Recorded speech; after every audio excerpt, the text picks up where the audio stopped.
বিশাল আরশ, যার ছায়ায় আল্লাহ পাক কিয়ামতের মাঠে 7 শ্রেণীর মানুষকে ছায়া দিবেন।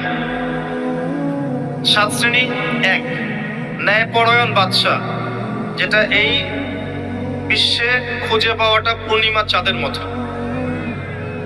2, সেই যুবক যে তার পুরো যৌবনকাল আল্লাহর পথে ব্যয় করেছে, এটা সুযোগ আপনার সামনে আছে, আপনি লুফে নিতে পারেন, এই সুযোগটা আপনার সামনে আছে। 3, ওই ব্যক্তি যার কলব বা অন্তর মসজিদের সাথে ঝুলন্ত থাকে, টিকটকের সাথে নয়, মসজিদের সাথে ঝুলন্ত থাকে।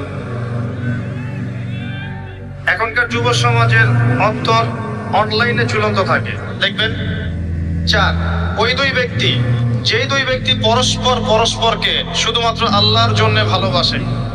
এখানে বয়ফ্রেন্ড গার্লফ্রেন্ড সম্পর্ক বোঝানো হয়নি, এই দুনিয়ার স্বার্থে জর্জরিত ভালোবাসার বাইরেও ডিভাইন একটা ভালোবাসা আছে, সেটা হচ্ছে আল্লাহর জন্য ভালোবাসা। আর যখন আপনি কাউকে আল্লাহর জন্য ভালোবাসবেন, তখন আপনি কষ্ট পাবেন না ইনশাআল্লাহ। যখন আপনি ভালোবাসার মানুষের কাছে কিছু প্রত্যাশা করবেন, তখন আপনি কষ্ট পাবেন পদে পদে। আল্লাহর জন্য ভালোবাসেন মানুষকে, আপনি কষ্ট পাবেন না ইনশাআল্লাহ। দুই ব্যক্তি যারা পরস্পরকে আল্লাহর জন্য ভালোবাসে, আরো সে ছায়া ছায়া পাবে। 5, ওই যুবক যাকে কোনো সুন্দরী নারী আহ্বান করেছে জেনার জন্য, কিন্তু সেই যুবক বলেছে আমি আল্লাহকে ভয় করি, যেটা এই জেনারেশনের মধ্যে খুঁজে পাওয়া দুষ্কর। বরং তারা উল্টা প্রত্যাশায় থাকে যে কখন কোনো মেয়ে আমাকে প্রপোজ করবে। তারা ইউসুফ নয় আলাইহিস সালাম।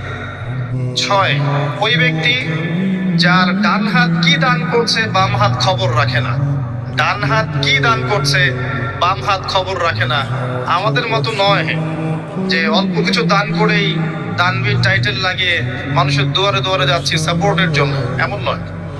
7, ওই ব্যক্তি যে নীরবে নিভৃতে আল্লাহর কথা স্মরণ করে এবং আল্লাহর কথা স্মরণ করতে করতে তার চোখ দিয়ে অশ্রু প্রবাহিত হয়। এই 7 শ্রেণীর মানুষকে আল্লাহ রাব্বুল আলামিন তার ওই আরশের ছায়ায় কিয়ামতের মাঠে ছায়া দিবেন ইনশাআল্লাহ তাআলা।